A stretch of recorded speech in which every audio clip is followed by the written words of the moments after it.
सब जग जानी करहु प्रणाम चोरी जोग पानी। आत्मा 31/2024 हरिद्वार में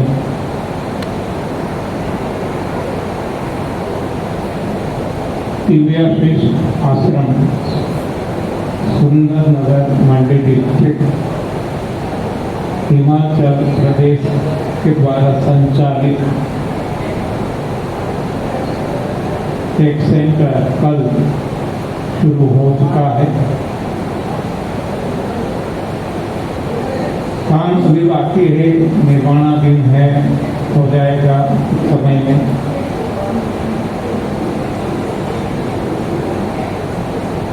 तो उनकी जो भावना है कि जो खुद को मिला है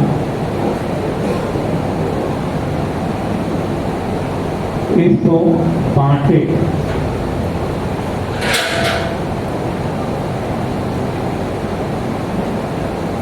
और बांटना भी निःशुल्क।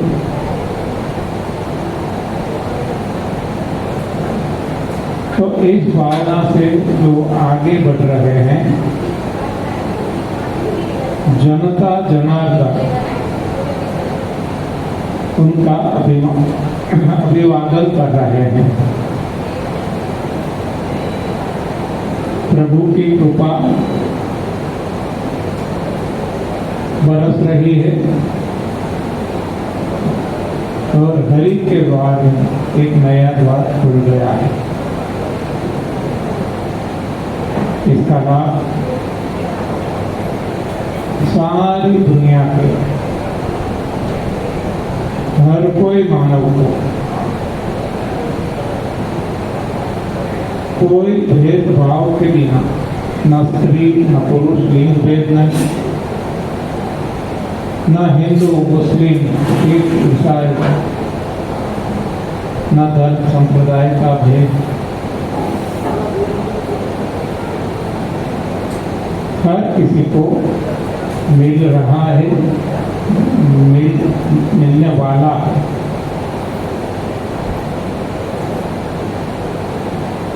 तो जिस चीज को कोई भी समस्या है, शारीरिक, ऐन्द्रिक, मानसिक, बौद्धिक, साहित्यिक, आत्मिक,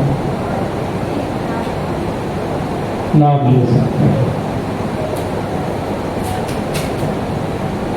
आप बड़भागी है कि पहले ही दिन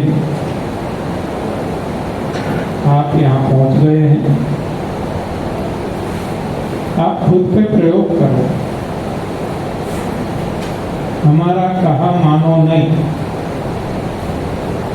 लेकिन जब आपको लगे कि बात में कुछ दम है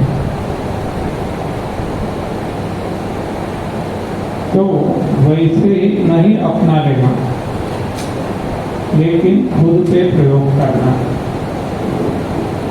प्रयोग का आपको सही अच्छा मनोवांछित परिणाम मिले तब जाके आप आपके रिश्तेदारों को बताना,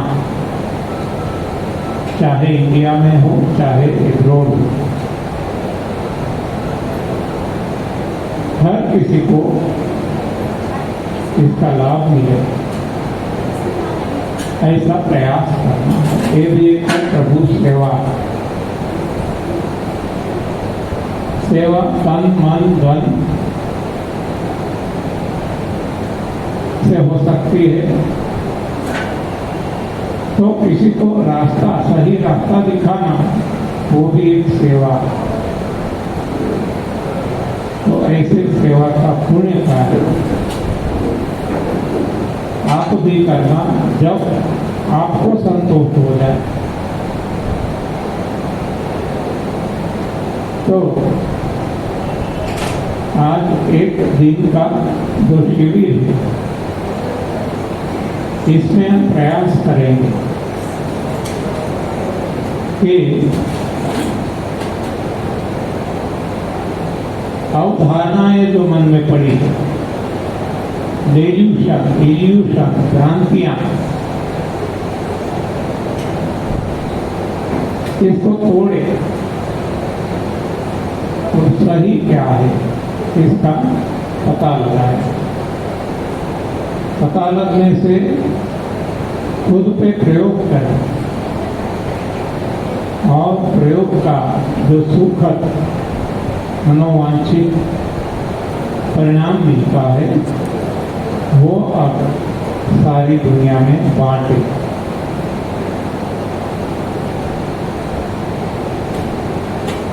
तो आज जो आप यहाँ उपस्थित हैं,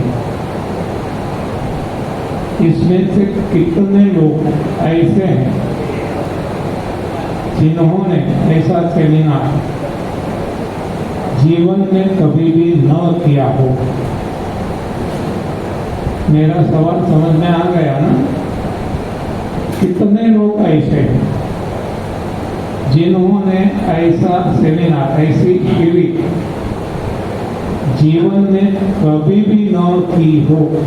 एनडीएस की, एनडीएस कहो, एनडीएस कहो, हाँ, ज्यादातर सभी लोग हैं, अच्छी बात है।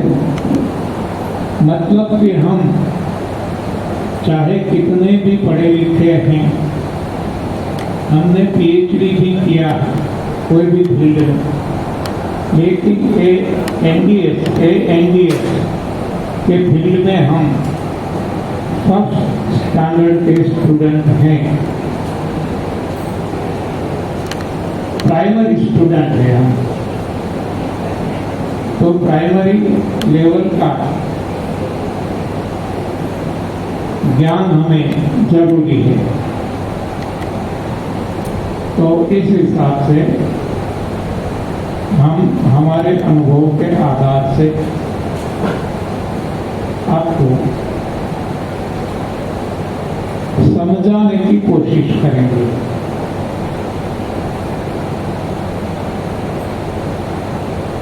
कि हमारा क्या अनुभव रहा, जिस लोगों ने खुद पे प्रयोग किए उनके अनुभव कैसे रहे, और अब आप प्रयोग करेंगे तो आपको कैसे अनुभव हो सकते हैं, संभावना है।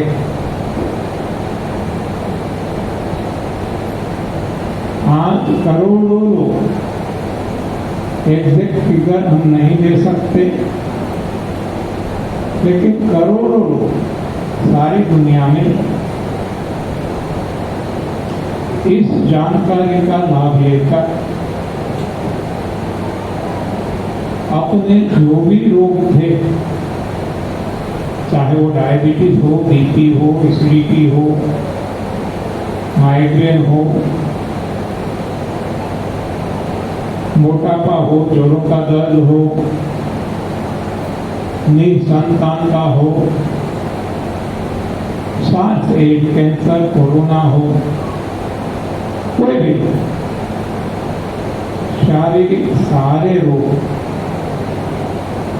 लोगों ने ये जानकारी प्राप्त करके खुद पे प्रयोग करके अपने रोग हटाए हैं, और वो मेडिसिन फ्री हो चुके हैं। उनके लिए वर्ल्ड विदाउट मेडिसिन हो चुका है, दवाई रहित दुनिया, रोग रहित दुनिया। हमारे लिए भी आज 31 साल से दवाई रहित हमारी दुनिया हो चुकी है। हम आज खुद के डॉक्टर हैं, हमें कोई चिकित्सक के पास जाने की जरूरत नहीं है, न जाते हैं, क्योंकि कोई रोग होते ही नहीं। और थोड़ा सा कुछ इधर उधर हो गया तो हमें मालूम है क्यों हुआ, तो इसको ठीक कर लेते हैं, करेक्शन कर लेते हैं, जैसे हम जानते हैं। कि भगवान ने एक सृष्टि बनाई, 84 लाख योनियां, एक योनि में करोड़ों प्राणी, करोड़ों जीव,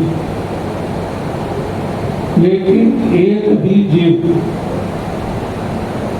डॉक्टर के पास नहीं जाता।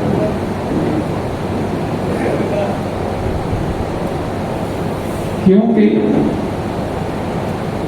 या तो उनको कोई रोग होते ही नहीं है तो जाना नहीं पड़ता, जबकि दूसरा है कि रोग होता है, शरीर है, थोड़ा कुछ होता भी होगा तो उनको मालूम है, पता है, तो खुद ठीक कर लेते हैं। यानी कि हर कोई जीव इस धरा पे, इस सृष्टि में जलचर, स्थलचर, नभचर खुद के अपने अपने डॉक्टर्स हैं। सबका मालिक एक है।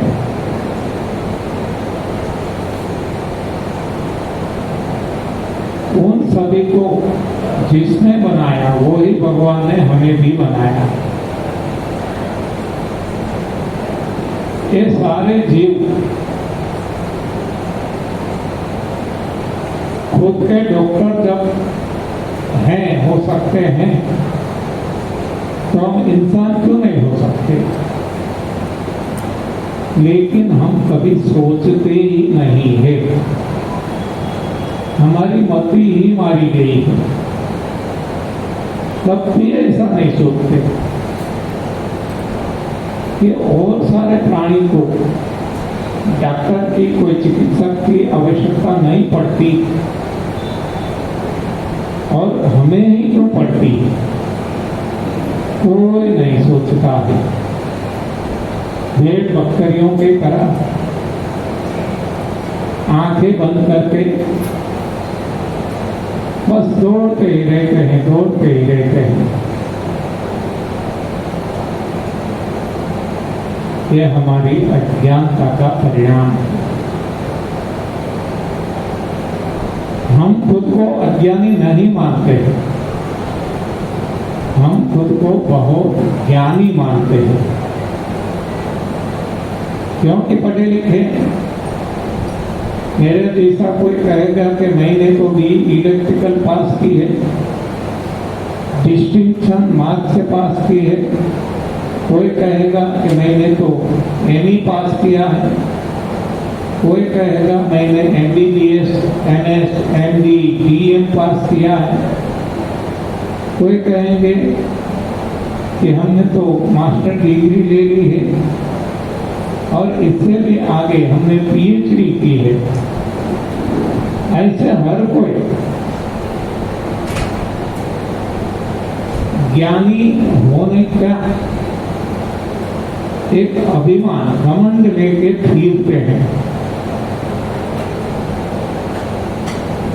जो भी पढ़े लिखे हैं, हम सब पढ़े लिखे हैं, जितने भी पढ़े लिखे हैं सबसे ज्यादा अज्ञानी हैं, सबसे ज्यादा अज्ञानी। और ज्ञानी कोई है तो अनपढ़ है। मीराबाई ले लो, शबरी ले लो, नरसिंह मेहता ले लो, संत कबीर ले लो, हाँ, तो कोई स्कूल कॉलेज नहीं गए थे पढ़ने के लिए, लेकिन वो ही सही में ज्ञानी है, उनको पता है। उसी तरह हर कोई प्राणी, चरचर, स्थलचर, नभचर, कोई स्कूल कॉलेज में पढ़ने नहीं जाते, लेकिन उनको पता है हमारा रक्षण हम कैसे करें, हम निरोग कैसे रहे, ये सब कुछ उनको पता है। जबकि इंसान को ये पता नहीं है। और इस हिसाब से इंसान खुद को ज्ञानी मानकर घमंड अभिमान में घूम रहा है, मारा मारा फिर रहा है। मतलब ये है कि रोगों को दूर करने के लिए पढ़ना तनिक भी जरूरी नहीं है। फिर से बता दूं, रोगों को दूर करने के लिए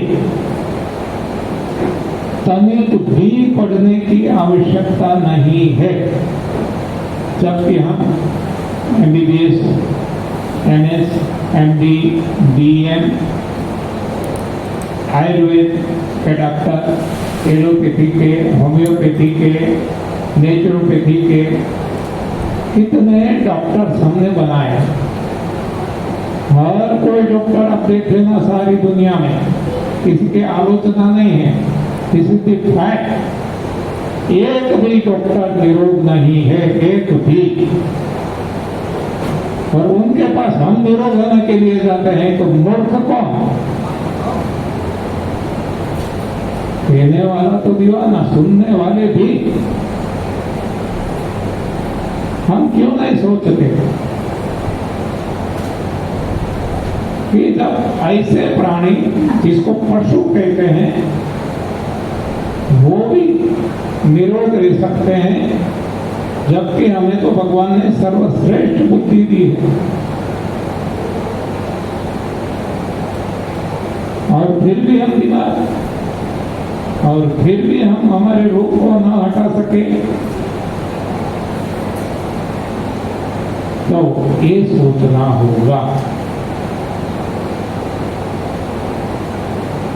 तो सबसे पहली बात यह है, रोगों को दूर करने के लिए कोई पढ़ाई जरूरी नहीं है।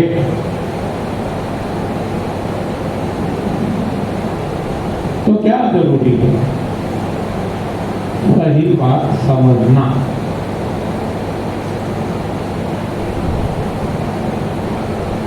बिल्कुल स्कूल कॉलेज की जरूरत नहीं। सही बात समझ में आ गई, आप आपके डॉक्टर, औरों के भी डॉक्टर, डॉक्टरों के भी डॉक्टर, इतनी सहज ये बात है, इतनी सरल बात है। देखो रोग क्या है जो हम नहीं चाहते। कोई भी प्राणी अपने शरीर में कोई रोग चाहता है क्या? कोई भी प्राणी नहीं चाहता, यानी कि वो अनवांटेड है, कोई नहीं चाहता। तो जिसको हम नहीं चाहते इसको क्या करेंगे? मान लो हमारे घर में कोई घुस गया, आतंकी, त्रासवादी, गुंडा, कोई भी, तो हम नहीं चाहते, तो हम क्या करेंगे? पूरा जोर लगाएंगे उसको बाहर कर देने के लिए। जो भी रास्ते हमारी समझ में है हम अपनाएंगे। तो रोगों को भी हटाने के लिए, दूर करने के लिए, भगाने के लिए, मारने के लिए हमने बहुत सारे इलाज उपचार किए, बहुत प्रयास किए, बहुत जोर लगाया। इतनी कॉलेजेस, इतनी हॉस्पिटल्स, इतने डॉक्टर्स, इतनी पैथोलॉजी लेबोरेटरी, और फिर भी रोग तो हटते नहीं, रोग तो बढ़ते जाते हैं। मतलब कि कुछ न कुछ हमारे प्रयास में खामी, जो हम प्रयास करते हैं इसमें कुछ खामी है।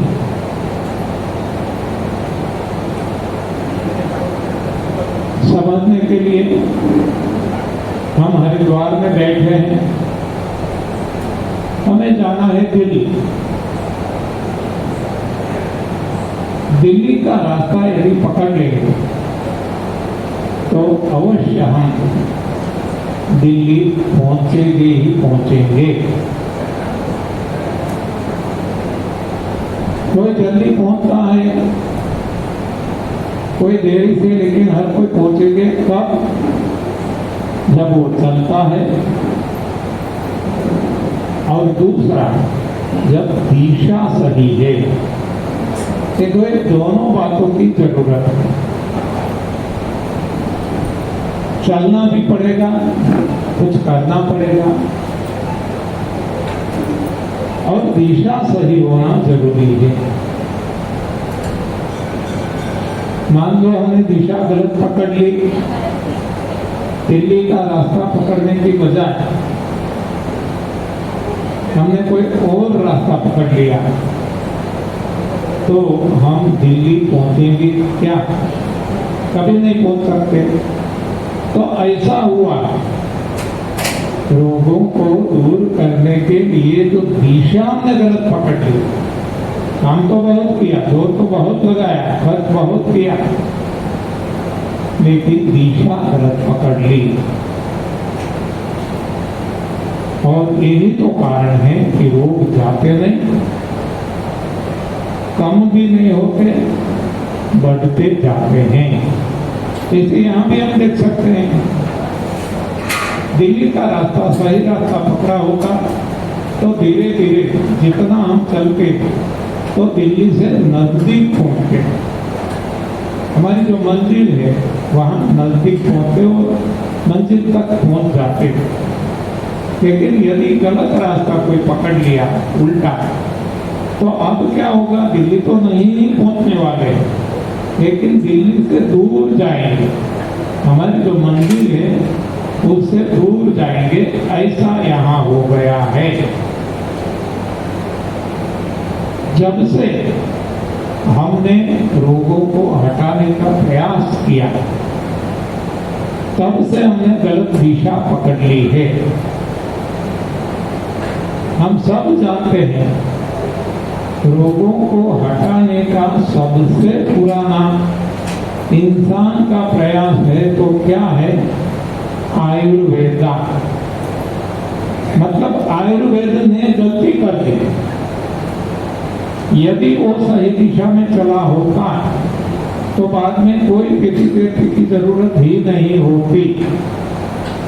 लेकिन आयुर्वेद ने मिस्टेक कर दी, गलत रास्ता चुन लिया और नाना प्रकार के इलाज, उपचार, पथ्यां, थेरेपियां आज दुनिया में चल रही है।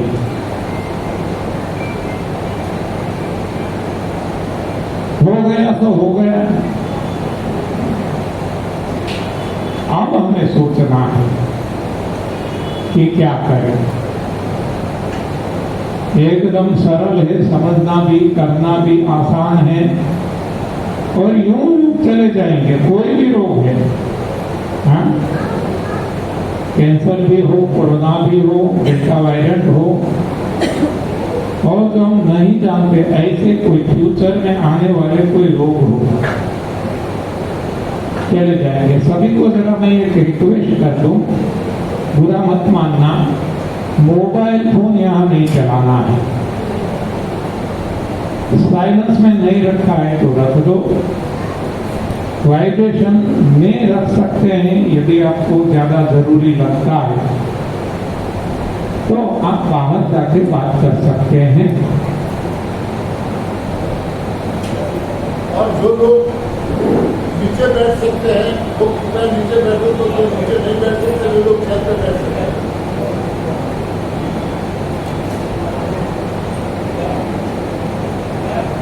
कुर्सी एक ऐसी चीज है, एक बार बैठ गए छोड़ना नहीं मन होता।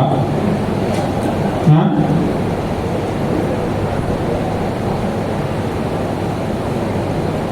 अच्छा,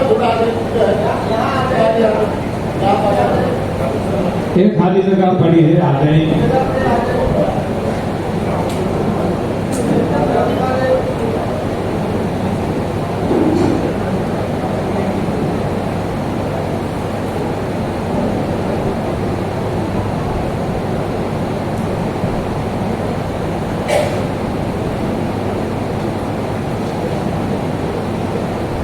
आप लोगों ने कुर्सी छोड़ दिया, वो लोग नहीं बैठ पाते, क्योंकि वो सिखा लेंगे। बैठ पे वो इनको कोई बैठ सकते हैं तो ही बैठ गए होंगे, कोई बात नहीं, अच्छी बात है। अब हम आगे बढ़ते हैं। तो एक बात तो हमें पता चल गया कि हम विफल रहे, हमें सफलता नहीं मिली रोगों को दूर करने में। इसका कारण है गलत दिशा। गलत दिशा क्यों पकड़ ली? गलत सोच। हमने ऐसा मान लिया कि यही सही दिशा है, इसलिए इस पे हम चल पड़े। तो अब हम यहां पहुंचे कि सोच बदलनी होगी।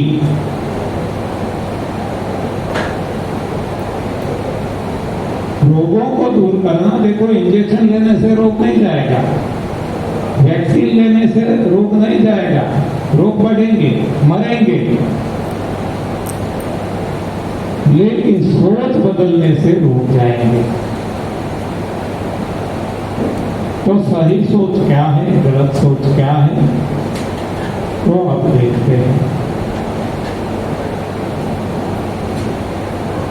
देखो, हमने सबसे पहले देख लिया कि रोग अनवांटेड है, तो हमें नहीं चाहिए।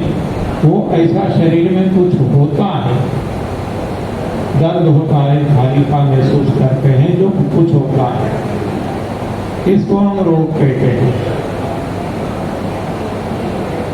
तो हम देखें, खेत है हमारा, खेत में हम चाहते हैं कि कुछ सब्जियां हो, सलाद, फल हो, लेकिन उसकी जगह अनवांटेड यानी कि कोई बाबुल ट्री, बेर के पेड़ और कोई ऐसे घास ग्रास उगल के आ गए हैं जो हमें नहीं चाहिए। तो खेत के लिए वो रोग है। तो यहाँ हम क्या करेंगे? देखो, सीधा सा है समझना, कुछ भारी नहीं है, गंभीर होने की जरूरत नहीं है। हमने सरल को इतना जटिल बना दिया है कि हमें लगता है कि रोग तो कभी जा ही नहीं सकता, डायबिटीज कभी दूर नहीं होता, कैंसर कभी नहीं दूर हो सकता। ये गलतफहमी है, ये अज्ञानता है, गलत सोच है हमारी। तो अब खेत में जो हम नहीं चाहते ऐसे पेड़ पौधे ग्रास हो चुके हैं, तो हम क्या करेंगे? इसको उखाड़ फेंक देंगे।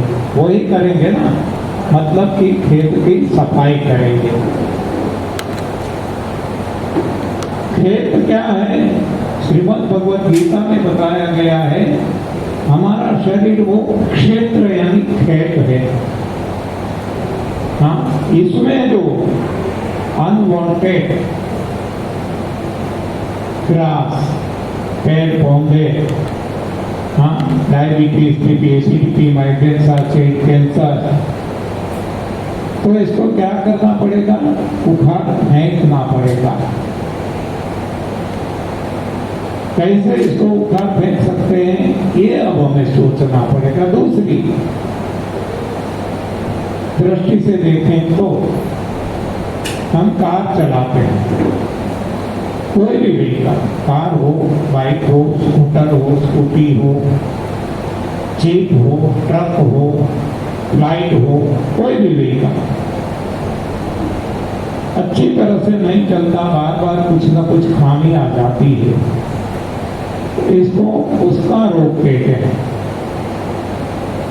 तो उसको हम क्या करेंगे, वो ही जो खेत के लिए किया सफाई, कुछ रुक जाता है सृष्टि में, तभी कुछ परेशानी पैदा होती है। हमारा जो शरीर है वो भी एक मशीन है, यंत्र है। भगवान ने बनाया, फर्क कितना है, सारे यंत्र सारे मशीन इंसान ने बनाए, जबकि एक हमारा शरीर हमारा देह, और केवल हमारा नहीं, हर कोई जीव जंतु प्राणी का, स्थलचर जलचर नभचर सभी का वो भगवान ने बनाया हुआ यंत्र है। तो अब इसको हम यंत्र की तरह से देखें। देखो, अब तक जब तक रोग का सवाल है, यंत्र में कुछ खराबी आ जाती है तब यंत्र अच्छी तरह से काम नहीं कर पाता। तो हम क्या करेंगे, ऐसा कुछ हो जाता है, गैरेज में ले जाते हैं, गैरेज वाला उसको खोल के साफ सफाई करके हमें लौटा देता है और फिर से यंत्र चलने लगता है।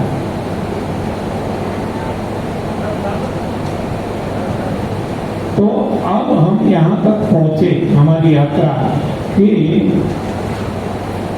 हर कोई यंत्र को, खेत को साफ करना जरूरी है।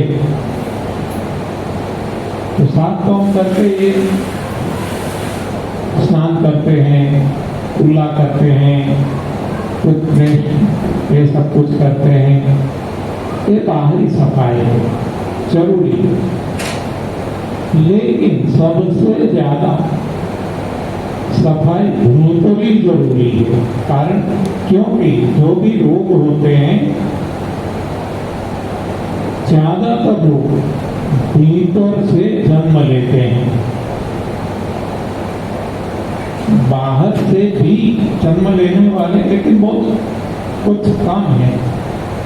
और हम तुलनात्मक दृष्टि से देखें तो बाकी के प्राणी बाहरी सफाई को जोर नहीं देते। हाँ, वो कभी स्नान भी नहीं करते, कभी ब्रश भी नहीं करते, कुल्ले भी नहीं करते और कोई सफाई नहीं करते।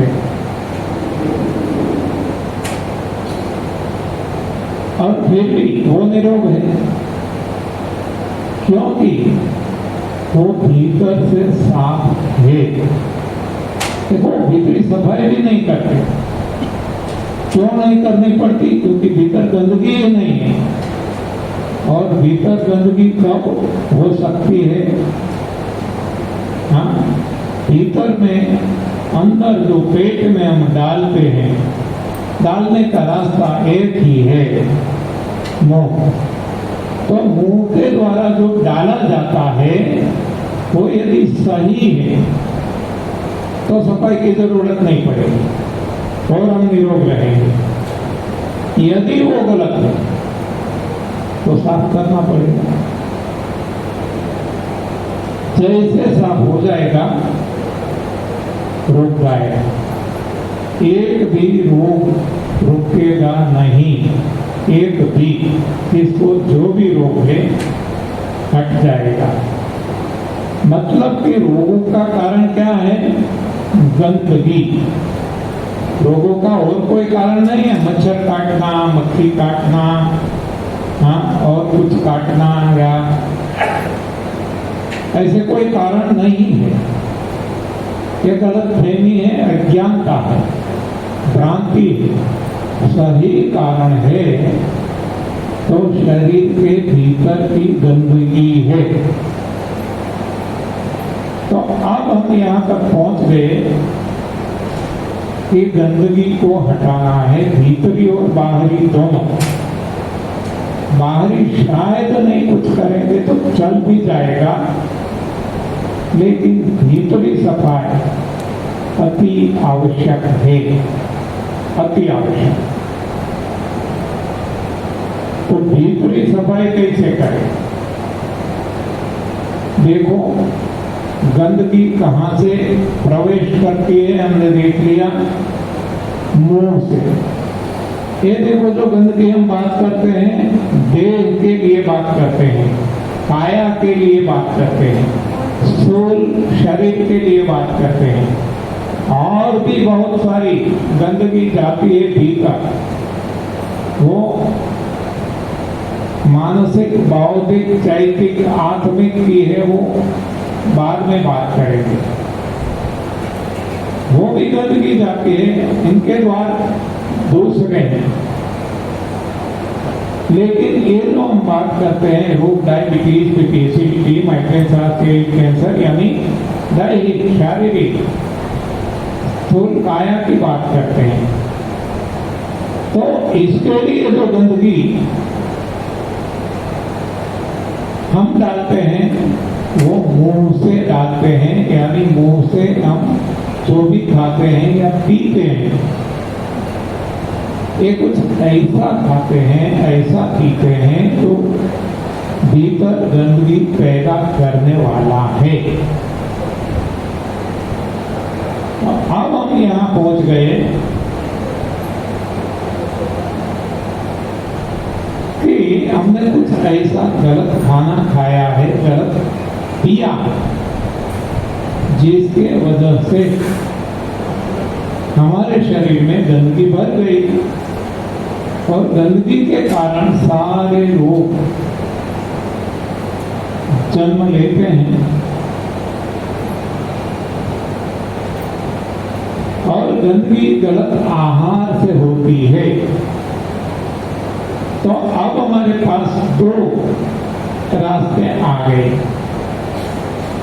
एक सही आहार कौन सा, और दूसरा जो गलत आहार आज तक खाया है, इससे जो गंदगी भरी गई है, इसको कैसे हटाएं। बराबर। अब दो बातें हमें समझना है, तीसरी बात में आएगी। केवल तीन ही बात समझना है बस, बेड़ा पार। तो अब दो बातें में, एक जो गंदगी भर रही है इसको कैसे हटाएं, और दूसरा कि ऐसा कौन सा भोजन खाया जिससे गंदगी हो गई।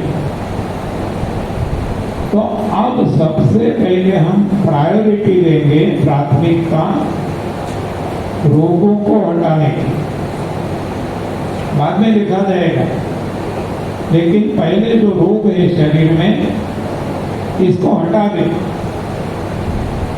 और ये कब हटेंगे, जब इसका कारण गंदगी हटेगी। तो गंदगी को कैसे हटाएं, इस पर सबसे पहले जोर देते हैं समझने के लिए सही समझदारी। गंदगी हटाने का अलग अलग तरीका होता है। व्हीकल की गंदगी और कोई तरीके से हट सकती है, खेत की गंदगी और कोई तरीके से हट सकती है। हमारी नाली भर गई है, हाँ, जो घर में हम रखते हैं ना, ये भर गई है तो भी समस्या आएगी। तो इसको साफ करने के लिए भी कोई अलग तरीका होता है।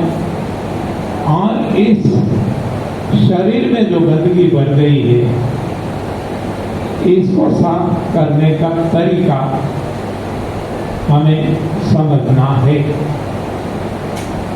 तो देखो, जो यहां से डालते हैं तो रुकता कहाँ है, यहाँ से। बाकी तो प्रोसेस होता है, यहाँ से डालते हैं, चबाते हैं, हाँ, ग्लैंड है वो स्प्रे करती है। ऐसा करते करते वो डाइजेशन सिस्टम यहाँ से शुरू हो जाता है, मुंह के अंदर से ही आगे चलता है, फूड पाइप में जाता है, अन्न नली में, आगे बढ़कर स्टमक जठर में जाता है। वहाँ भी प्रक्रिया होती है आकुंचन प्रसरण की।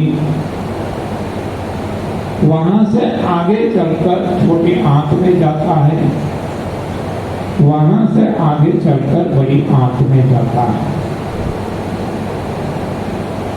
इस दौरान ये जो पूरी यात्रा है भोजन की, शरीर इसमें से अपने को जो जरूरी है वो चूस लेता है और बाकी बचता है इसको आगे बढ़ाता है। आगे बढ़ते बढ़ते बढ़ते मल द्वार एनस गुदा द्वार वहां से बाहर कर देता है। यानी यात्रा कितनी हुई, दिस इज द इनपुट और दिस इज द आउटपुट। आगे का इनपुट, पीछे का आउटपुट। ये इतनी यात्रा है भोजन की। यदि सही भोजन खाते हैं तो यहाँ से खाएंगे, जो जरूरी है वो शरीर खींच लेगा और बाकी का शरीर निकाल लेगा। हमें निकालने की जरूरत नहीं है, शरीर के भीतर जो भगवान बैठे हैं वो निकाल देंगे। सारे प्राणियों क्यों बीमार नहीं है? क्योंकि वो अपना सही भोजन खाते हैं, गंदगी बनती नहीं है और भगवान सब कुछ निकाल देता है बचा हुआ रेसिड्यू, और इसलिए उनको कोई रोग नहीं होते। लेकिन हमने तो कुछ गलत खाना खाया, इसके हिसाब से हमारा शरीर इसको निकाल नहीं पाया, क्योंकि ऐसी रचना ही नहीं है, डिजाइन ही नहीं, इसलिए वो रुक गया। और जो रुक गया पड़ा रहा, इसमें सड़ान लगी और सड़ान लगने के कारण गैस प्रोड्यूस हुआ, म्यूकस प्रोड्यूस हुआ, एसिड प्रोड्यूस हुआ, जिसको हम कहते हैं वात पित्त कफ। और इतना ही नहीं, कीड़े जन्म लेते हैं और हमें परेशान करते हैं। इसको हम रोग कहते हैं। तो अब इस गंदगी को कैसे हटाएं? तो एक गंदगी को हटाने के लिए बहुत सारे रास्ते हैं, बहुत सारे। आयुर्वेद में पंचकर्म करवाया जाता है, योगा में नेति धोती बस्ती त्राटक ऐसी शुद्धिकरण की क्रियाएं करवाई जाती है। नेचुरोपैथी में भी ठंडी पट्टी, गर्म पट्टी, बस्ती प्रयोग, कटी स्नान, ऐसे बहुत सारे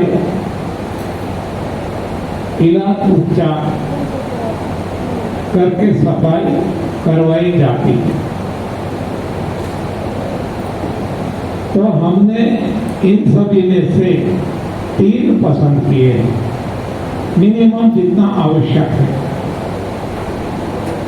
तो 3 में एक है, ये जो हमारा डाइजेशन ट्रैक है, ये इनपुट ये आउटपुट, इसमें जो फंस गया इसको साफ करना।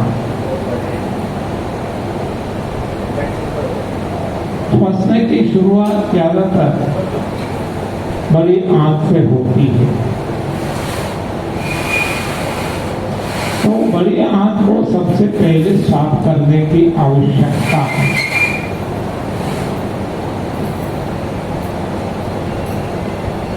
मुझे भी कब बहुत रहती थी, मैं भी बहुत बीमार था, लेकिन उस वक्त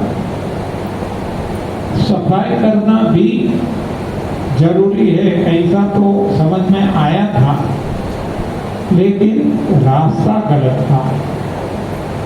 मैं क्या करता था, हिमक, हरड़ तेल, त्रिफला चूर्ण और बहुत सारे बाजार में मिलते हैं ऐसे चूर्ण, ये लिया करता था और मानता था कि सफाई हो रही है, लेकिन ये अज्ञानता थी। तो सफाई नहीं होती थी। जो ऑनलाइन था, इन पाइपलाइन था भोजन, इसको वो हटा देता था। इसके कारण क्या होता था, तो थोड़ा कुछ इसमें से शरीर को पोषण मिलना चाहिए, वो भी नहीं मिलता था। और ऐसे चूर्ण वो इनर सरफेस पे चिपक जाता था और प्लास्टरिंग जैसा हो जाता था। तो कब्ज बढ़ती थी, रोग बढ़ते थे, लेकिन गलतफहमी के कारण, अज्ञानता के कारण हमें सही बात का पता नहीं चलता था। जैसे ही पता चला, हमारा ये सारे चूर्ण सब कुछ बंद हो गया और हमने प्रयोग किया। ये जो डिब्बा दिखता है आपके सामने, प्लास्टिक का डिब्बा है,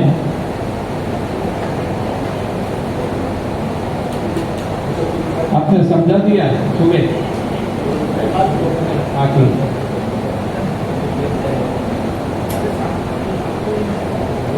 सिंपल है, देखो एकदम, फिर भी जादुई चिराग जैसा है। जब आप प्रयोग करेंगे पता चलेगा। ये प्लास्टिक का डिब्बा है, इसमें पानी भरना है, सादा पानी जो टॉयलेट बाथरूम में आता है नल में, न ठंडा न गर्म है, न इसमें कोई दवाइयाँ, केमिकल, औषधियाँ कुछ भी नहीं डालना है, जैसा है वैसा। ये पूरा भर लिया। यहाँ लगी है एक बड़ी लंबी पाइप, जिसका डायमीटर जो है इससे कम डायमीटर वाला अंत में लगा। तो ये यहाँ लगा दिया, ये आसानी से आप असेंबल कर सकते हैं। इसको लगा देना है 5 फीट हाइट पे, 5 फीट, चाहे इंडियन टॉयलेट हो चाहे वेस्टर्न टॉयलेट हो। 5 फीट अंदर कहाँ से? हमारे मलद्वार से। अब ये लगाकर यहाँ इसको पूरा भर देना है और ये तो इसका रास्ता है, यहाँ इसको बंद करने की सुविधा है। इसको ऐसे प्रेस कर देंगे, ये दबा देगा, बंद हो गया। अब पानी नहीं निकलेगा यहाँ से। किसी में यहाँ नल भी आता है तो इसको भी बंद कर सकते हैं, खोल सकते हैं। अब पानी भरा हुआ है, यहाँ तक रुका हुआ है, एक खाली पूछना। अब हमारी तैयारी है। अब इसको खोल लेंगे। खोलने में भी आसानी, केवल इतना यहाँ से बस हो गया और पानी यहाँ से निकलना शुरू हो जाएगा। जैसे ही पानी निकलना शुरू हो जाता है, इतना मलद्वार के भीतर एनस में, एनस के द्वारा रेक्टम में, मलाशय में 3 से 4 इंच डाल देना है। बस हमारा काम ओवर। अब काम करेंगे भगवान शरीर, बड़ी आंख। पूरा पानी भर जाएगा, पूरा इतना दबाव आएगा कि हम रोक नहीं पाएंगे, निकल जाएगा इतना तेजी से। हमने तेजी से डाला नहीं, हमने तो बहुत कम प्रेशर से डाला, लेकिन निकलेगा इतना तेजी से क्या जिसने नहीं कभी प्रयोग किया हैरान हो जाएंगे। देखिए इतना प्रेशर कैसे बनता है। तो वो प्रेशर बनाता है बड़ी आंख, बड़ी आंख पे शरीर, और शरीर को चलाने वाले भगवान। ये तो सारे कार्य भगवान करते हैं, हमें केवल सुविधा प्रदान करना है। तो अभी पानी चढ़ाने के लिए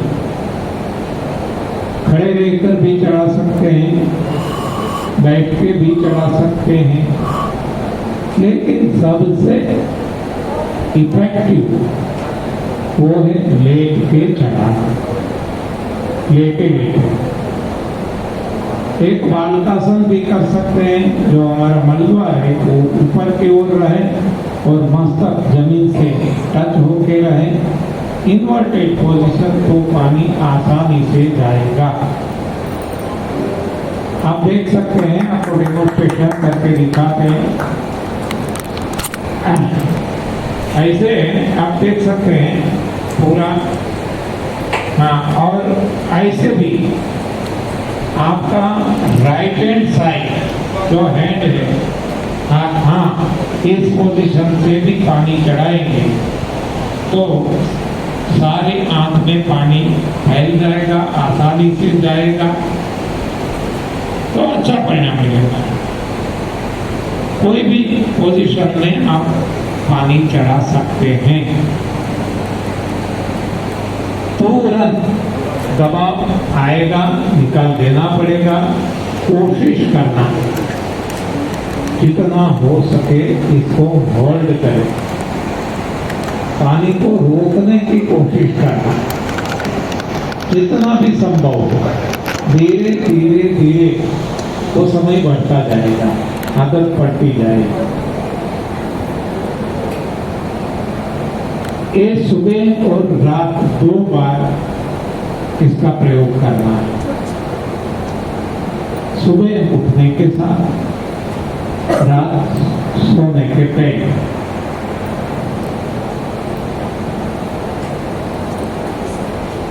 रात जब लेते हैं, लोगों को मन में सवाल उठता है कि खाने के बाद ले या खाने के पहले। ऐसा कुछ भी नहीं, कभी भी ले सकते हैं, क्योंकि यहाँ से जो डालते हैं तो यहाँ तक पहुँचने में बहुत समय लेता है, तो खाने से कोई संबंध नहीं है। कभी भी ले सकते हैं, खाने के पहले कभी भी, खाने के बाद भी कभी भी, अरे वहाँ तक कि खाते खाते भी। हाँ, मतलब इसको कोई खाने से लेना देना नहीं है। कौन ले सकते हैं? हर कोई इंसान, छोटा हो या बड़ा, बालक हो, जवान हो या वृद्ध, हर कोई ले सकते हैं। लेडीज भी पूछती रहती है कि पीरियड का समय है, ले सकते हैं या नहीं ले सकते हैं, ये तो कोई लेना देना नहीं। प्रेगनेंसी ले सकते हैं या नहीं ले सकते हैं, कोई लेना देना नहीं। मतलब आपको बिल्कुल निश्चिंत रह के प्रयोग करना है, लेकिन करना है। बहुत सारे सवाल उठेंगे आपके मन में, वो भी मुझे पता है। इन सारे सवालों का जवाब हम यहाँ नहीं कवर कर सकते हैं, क्योंकि समय हमारे पास कम है। इसलिए हमने इस पे बहुत सारे वीडियोस भी बनाए। इसको, इस क्रिया को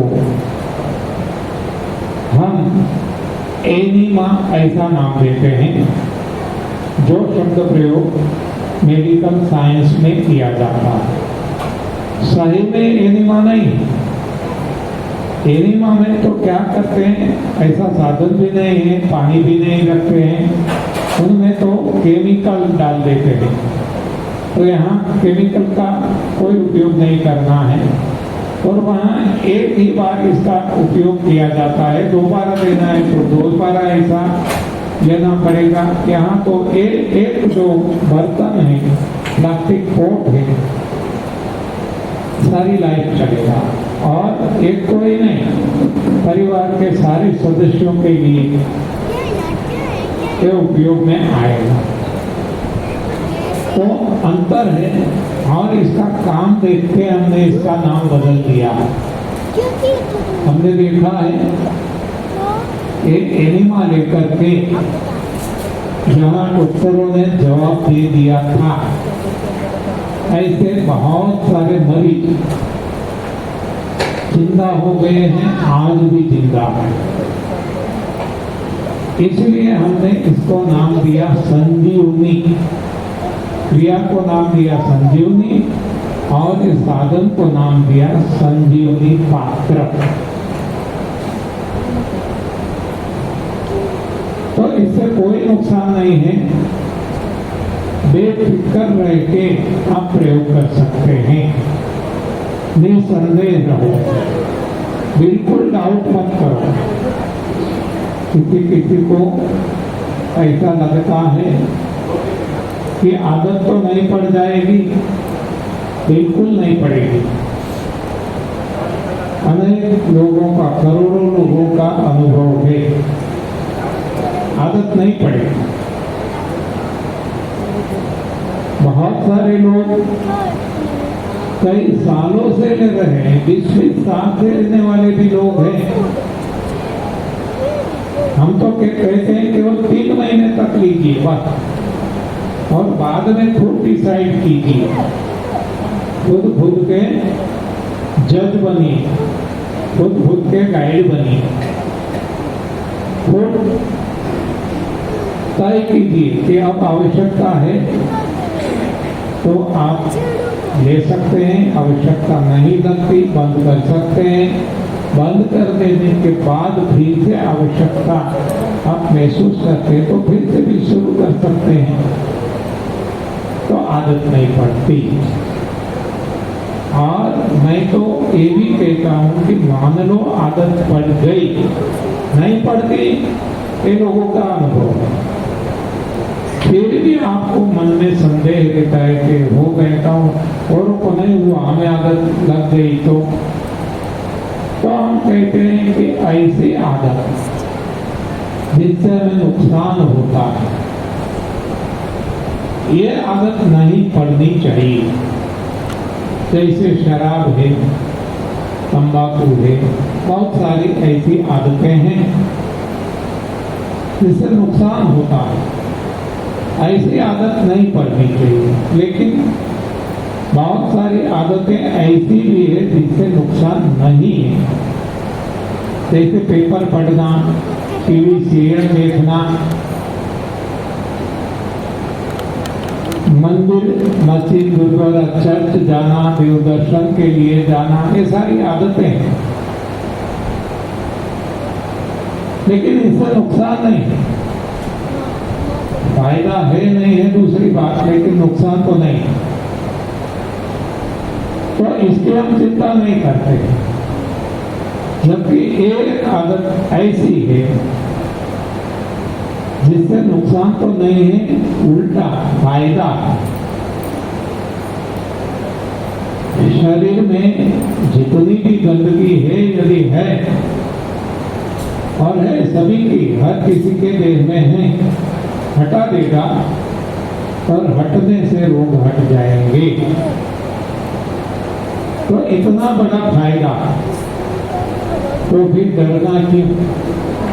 लेकिन फिर भी आज भी हम देखते हैं कि ऐसे कोई लोग मिलते हैं हमें, वो बहुत डरते हैं। आप जो भी करेंगे, लेकिन ये संजीवनी क्रिया नहीं करेंगे। हम कहते हैं तो आपकी मर्जी, जो डर गया वो मर गया।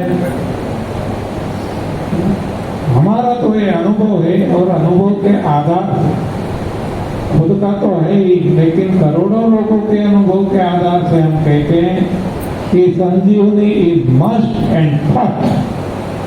जिसको संजीवनी नहीं करना है, आना ही नहीं, आगे बढ़ना ही नहीं तो दोष आप एटीएस को देंगे, हमें देंगे, हम ऐसा नहीं चाहते।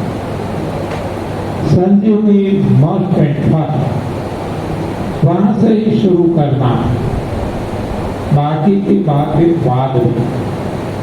तो दूसरी बात जो है कि खाने से, हाँ गलत खाना खाया, इसके हिसाब से रोग हो गए तो एक तो ये हटा देगा, अब डालना बंद कर दे, डालेंगे तो फिर से गंदगी आएगी ना।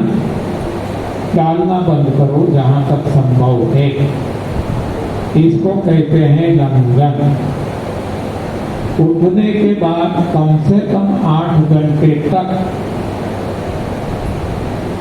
पेट में कुछ भी नहीं डालना है।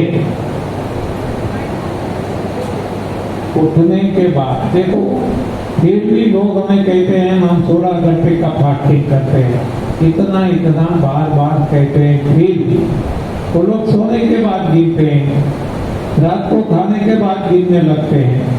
हाँ, इतना हम बार बार कहते हैं। उठने के बाद 8 घंटे,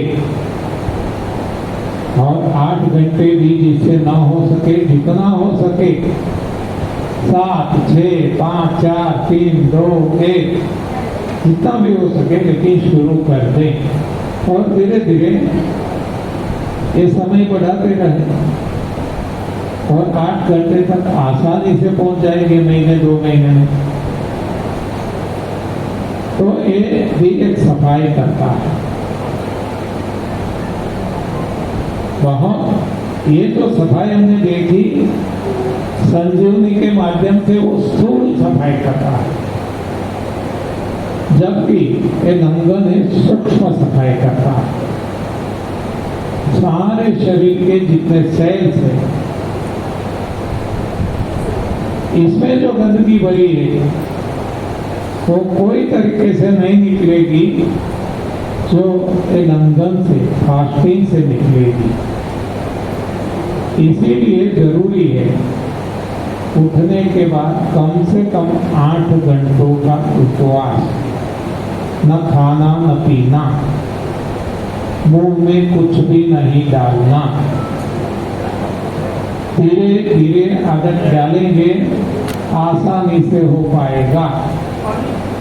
इतनी गर्मी में लोगों को लगता है 8 घंटे कैसे रहा जा सकता है। अरे 8 घंटे तो क्या, 24 घंटे भी रह सकते हैं, 48 आवर्स भी रह सकते हैं, और एक हफ्ते भर भी रह सकते हैं। और यदि आदत डालें तो लाइफ लॉन्ग भी रह सकते हैं, रहा जा सकता है।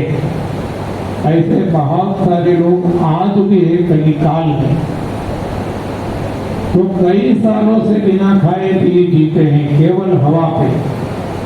वो खुद को कहते हैं ब्रिगेडियन, केवल हवा लेकर जीने वाले। गुजरात में एक ऐसा आदमी हो गया जिसका नाम प्रहलाद भाई जानी। आप सर्च कर सकते हैं गूगल पर, प्रहलाद भाई जानी लिख के। 80 साल तक न कुछ खाया न कुछ पिया। 80 साल, हम तो केवल 8 घंटे आपको बताते हैं। 80 साल तक, वो भी हमारे ही जैसा इंसान। हो सकता है आदत का सवाल है, भगवान ने मानव देह ऐसा बनाया है, अद्भुत बनाया कि बिना खाए पिए भी लाइफ लॉन्ग हम जी सकते हैं। आदत डालनी पड़ेगी। अरे बिना खाए पिए तो क्या, शास्त्र के आधार से कहें तो बिना हवा लिए भी जी सकते हैं।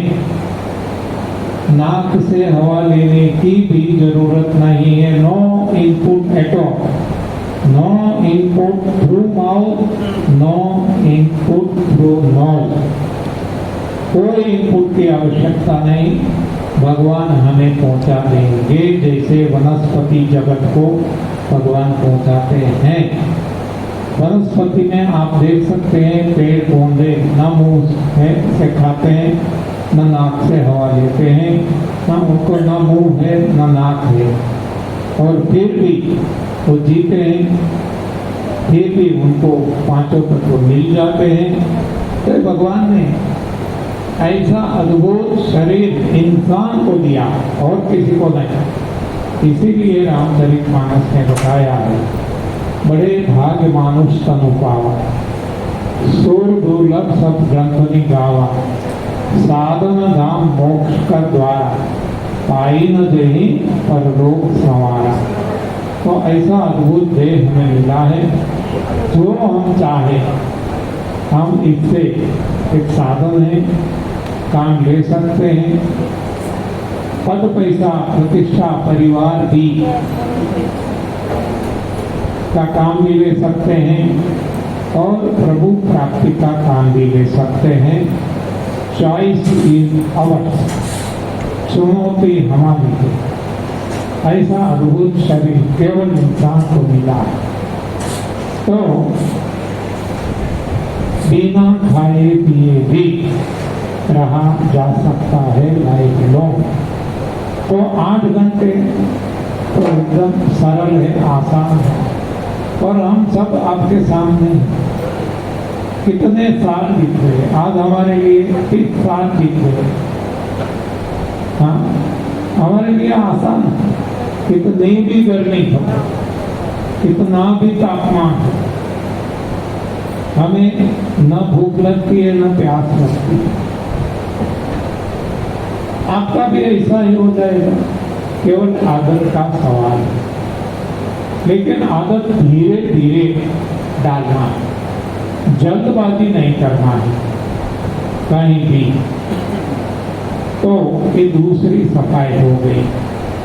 एक सफाई हमने देख ली, सादे पानी से संजीवनी क्रिया करते रहना, सुबह शाम 2 बार, कम से कम 3 महीने के लिए, और बाद में आवश्यकता के अनुसार।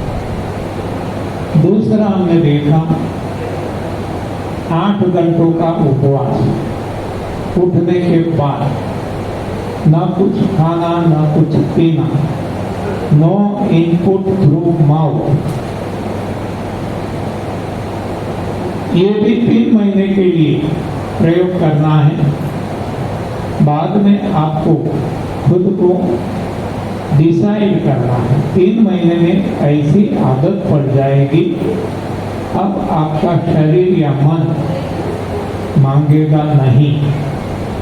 और जो बिना खाए पिए शक्ति, स्फूर्ति, ताजगी, मौज, मजा, मस्ती का एहसास करते हैं, तो हम क्यों खाएंगे? ऐसी सभी के लिए, सभी का ये अनुभव है, सभी को ऐसी आदत पड़ जाती है, आपको भी पड़ जाएगी। तो ये दूसरी सफाई हो गई, सूक्ष्म सफाई। अब एक तीसरी सफाई, जो मुंह से लेकर, इनपुट से लेकर आउटपुट, मुंह से दुधाद्वार का, मलद्वार का, एनस का, माउथ टू एनस, पूरी डाइजेशन सिस्टम को साफ करने वाली वो है क्लींसिंग जूस, सफाई करने वाला रस, क्लींसिंग जूस। बहुत सारे जूस ऐसे बनते हैं, ज्यादातर सारी दुनिया में हम कहीं भी जाते हैं, हमने देखा है पालक, स्पिनच, धनिया, पुदीना, ये सब कुछ हर कोई जगह मिलता है, 12 मास मिलता है। तो इसका जूस बनाते हैं और इसका रंग रहता है हरा, ग्रीन, इसलिए इनको ग्रीन जूस के नाम से पहचानते हैं। लेकिन जरूरी नहीं कि ग्रीन जूस ही पिया जाए, कोई भी ऐसा जूस जिससे सफाई हो।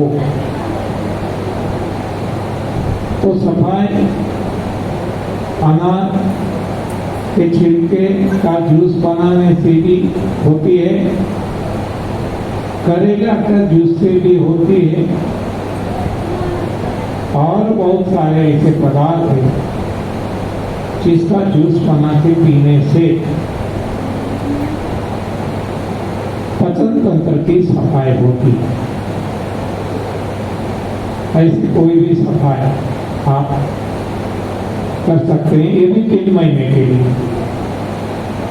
दिन में 1 बार लेना है। और कब लेना है? लंघन समाप्त करने के वक्त। लंघन को हम फास्टिंग करते हैं, और जब ये लेते हैं तो फास्टिंग ब्रेक होता है। तो जो आज तक हम चाय या और कुछ खा करके फास्टिंग को ब्रेक करते हुए, इसको ब्रेकफास्ट कहते थे, अब हमारा ब्रेकफास्ट ऐसे कोई क्लींसिंग जूस से होगा, कम से कम 3 महीने के लिए। बाद की बात करेंगे, या तो जब तक आपके रोग ना हट जाए तब तक। 3 महीना ऐसा भी नहीं, जब तक रोग ना हट जाए। तो तीनों समय जब तक हमारे रोग ना हट जाए, रोग चाहे कोई भी, तब तक एक तीनों सफाई करना है। एक ही बात हर किसी के लिए जरूरी है, चाहे जेंट हो या लेडी, नर हो या नारी, स्त्री हो या पुरुष, छोटा हो या बड़ा, बच्चा हो या बूढ़ा, इंडियन हो या फॉरेनर, हर किसी के लिए, हर इंसान के लिए रोगों को हटाने के लिए ये 3 काफी है। और हम सारे जगत में जाते हैं, सभी को यही बात समझाते हैं। यहीं से ही हम चलेंगे, कल दुबई जाएंगे, यही बात बताएंगे। वहाँ 4 दिन का सेमिनार है। 3 तारीख को हम जाएंगे, 11 को लौटेंगे, फिर 15 को चलेंगे, यूएसए जाएंगे 2 महीना के लिए। 2 महीने वहाँ यही बात बताएंगे, सारी यूएसए में घूमेंगे। कोई 1 दिन का, कोई 2 दिन, कोई 3 दिन, कोई 5 दिन के सेमिनार लगेंगे 2 महीने के लिए। बाद में हम वहाँ से जाएंगे इंग्लैंड, लंदन, लेस्टर, लीड्स, ऐसे कंट्री सिटी में, यूके में। वहीं यही बात समझाना है और कुछ नया नहीं है। और हर किसी के रुक जाते हैं, और जब रुक जाते हैं फायदा होता है तो ये लोग हमें बुलाते हैं।